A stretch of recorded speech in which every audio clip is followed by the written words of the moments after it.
Hello, everyone. You're listening to The Right Side of Gaming. Today, we're talking about the Skyraiders of Abarax. If you're not aware, this is a new product that has been announced by Tracy and Laura Hickman. We've talked about Tracy Hickman before on this channel. You see, the Hickmans, Tracy and Laura, created Dragonlance and Ravenloft. And Tracy Hickman co-wrote a bunch of books with Margaret Weiss for Dragonlance. I think they did like novels and actual adventures. And then last year, they had a lawsuit against Wizards of the Coast about a new trilogy of novels that they were working on.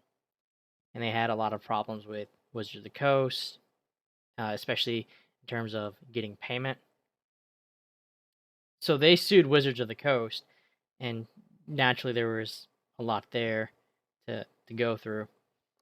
But I think a lot of the issues were on Wizards of the Coast side, kind of in regards to some of the social political issues they were having at that time, and it sort of affected how they were working on these books. So I made a video about the lawsuit itself and another one about when it was settled out of court, and I'll link both of those in the description, and if I can figure out how, maybe at the end of this video. Skyraiders is actually going to be built off of 5e. So if we scroll down here a little bit, a 5e compatible experience coming to Kickstarter this fall. So it's not on Kickstarter yet. Don't worry about trying to find it. I think they're trying to drum up some interest, do a little advertising before they say, hey, give us your money. But it's not uncommon for developers to use D&D as a base for their products. We think back to 3.5, around the time it was turning to 4e. Paizo, which I think had been making one of the magazines for D&D, they decided to create their own setting so that they could release products under their own name, which is how we got Pathfinder. And they were doing that with the Open Gaming license. Back then in 3.5, you could make all kinds of books and materials and stuff for 3.5, as long as you put it out under that license, which had its rules for what you had to do and all this other stuff. But to let you use the D&D rule books to put out third-party material.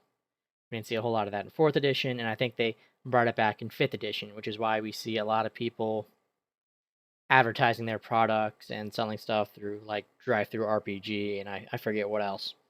But it's why we have a lot of third-party content right now. And it looks like they have the same thing. We have our SRD document that people are going to and using. We have, I think, another gaming license that people are using. But people can make 5e content and sell it legally, basically. I guess they could have potentially gone to Wizards of the Coast to sell their product. Say, hey, we have this new campaign setting. We really want to give it a try, but given their recent issues and the lawsuit, I can understand wanting to make sure that you sell it yourself, that it's in your name, that you're the one doing it. And I'm not saying that's necessarily what this is. It's possible that they had been planning to do it on their own since before the lawsuit. But if they, decided afterwards, I wouldn't blame them. One of the things about putting stuff out there is if you're expecting to get paid, it's nice to actually get paid for it. And it's not going to prevent them from, making or releasing other official Dragonlance content. I think Wizards of the Coast has a new book coming out that's based on or uses one of their characters. It's called Fizban's Treasury of Dragons. I think there's also been talk of a Dragonlance video game. So we're still going to be seeing a lot of Dragonlance, official Dragonlance material, but I will be really curious to see what happens with this new non-Wizards product. Is it going to sell well without the Wizards of the Coast name and backing? And my understanding is a lot of people really like the stuff that the Hickmans put out for D&D. They probably have some name recognition by now, and by some I mean probably a lot, at least with people that are really into it, because I know even if it's not something that I grew up with or was really into. I know there's a lot of people out there that really like Dragonlance, that really like Ravenloft. I think Strahd is actually one of theirs. People really like that. And with Halloween coming up, I think we're going to be hearing some more about Strahd somewhere from someone, I'm sure. I'm also really curious to find out what their living tome system is if we scroll all the way down to the bottom here.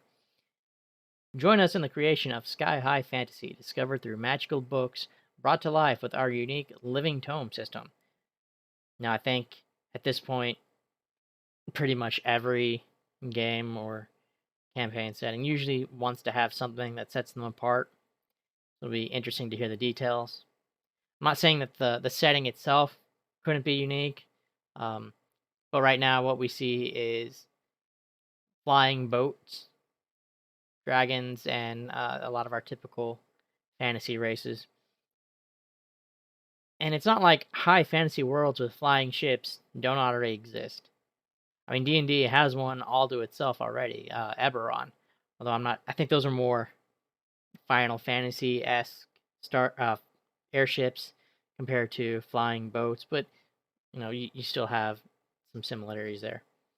So I'm really curious to see what the living tome system is and how that sort of sets it apart from comparable campaign settings. But at the end of the day, I think it's something to keep an eye out for, especially since I know there are some people that aren't necessarily a big fan of Wizards of the Coast and how they do business, but are big fans of Dragonlance and that particular setting. So there's a decent chance you'll like this both in terms of lore, because it's got that those authors that you enjoy, or content creators, or whatever you want to call them, for when they do like the campaign stuff. It'll have that crunchy part that you enjoy because it's going to be using the Dungeons and Dragons style rules, and there's a decent chance that maybe it doesn't have some of the political aspect to it. We'll have to wait and see. But it's definitely one I'm going to be keeping an eye out for. And while I'm not going to, recommend that you do as well, because I don't know what's in it yet, it's one that maybe you might want to keep on your radar just to see how it turns out. That's all I had for today. Thank you guys so much for listening. If you want to leave a like, comment, subscribe, that'd be great. If not, that's okay too. I understand. Either way, I hope you have an awesome day, and I will catch you next time.